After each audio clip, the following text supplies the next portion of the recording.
Class 5 के बच्चों के लिए उसके पाठ्यपुस्तक में एक कहानी है। वह एक कहानी है, कहानी ऐसी है जो किसी बहुत बड़े महापुरुष की जीवनी पर आधारित है। जीवन के कुछ घटनाओं पर आधारित है। ईश्वर चंद्र विद्यासागर यह एक ऐसे व्यक्ति थे जो कुशाग्र बुद्धि थे। बाल्यावस्था से ही वे उनमें ज्ञान का भंडार भरा हुआ था। वो विद्यासागर जी जो दूसरे के दुख को देख करके दुखी हो जाते थे और उसकी हर संभव सहायता करने को तैयार होते थे। इस तरह से उस कहानी के माध्यम से एक दो छोटी छोटी कहानियों को, छोटी छोटी घटनाओं को इसमें दिया गया है कि एक बार विद्यासागर जी किसी रेलवे स्टेशन के प्लेटफॉर्म पर एक यात्री की मदद किए थे। वह इस तरह से कि कोट सूटेड बूटेड आदमी एक आता है स्टेशन पर। वह अपने सामान को उठाने के लिए कूली का इंतज़ार करता है। जब कूली नहीं मिलता है तो अचानक वहाँ विद्यासागर जी प्रकट होते हैं या दिखाई देते हैं। वह उस व्यक्ति को कहते हैं कि यहाँ तो कोई कूली नहीं मिलेगा, चलिए मैं आपके सामान को उठाकर बाहर तक ले चलता हूँ।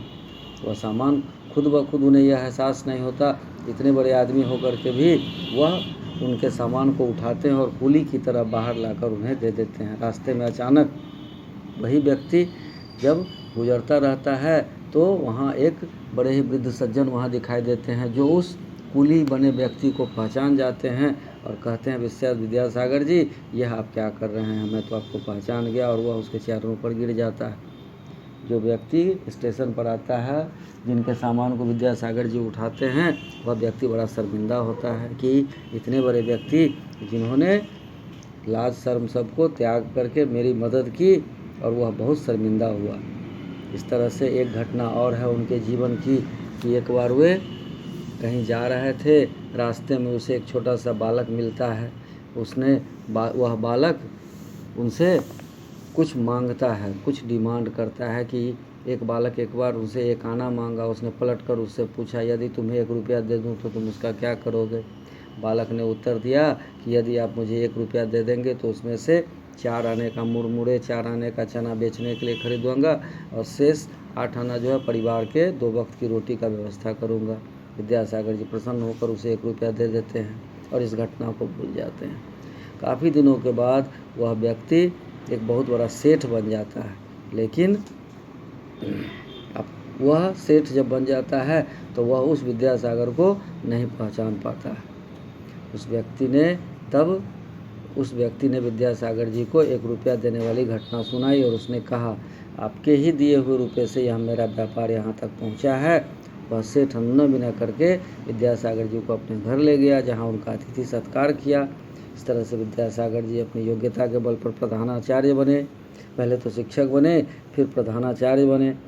उसके बाद क्या हुआ, वे एक स्वाभिमानी आदर्शवादी इंसान थे। अंग्रेज अधिकारी से मतभेद हो जाने के कारण उन्हें त्यागपत्र देना पड़ा, क्योंकि वे अपने स्वाभिमान और अपने आदर्श से समझौता नहीं कर पाए। नौकरी छोड़ने के पश्चात उन्होंने शिक्षा के प्रचार प्रसार हेतु काम किया। उन्होंने लड़की की शिक्षा के लिए बहुत अधिक काम किए।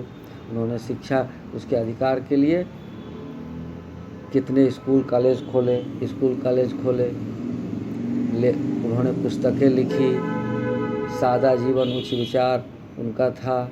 इस तरह से उनके जीवन पर आधारित ये छोटी छोटी कहानियाँ थी।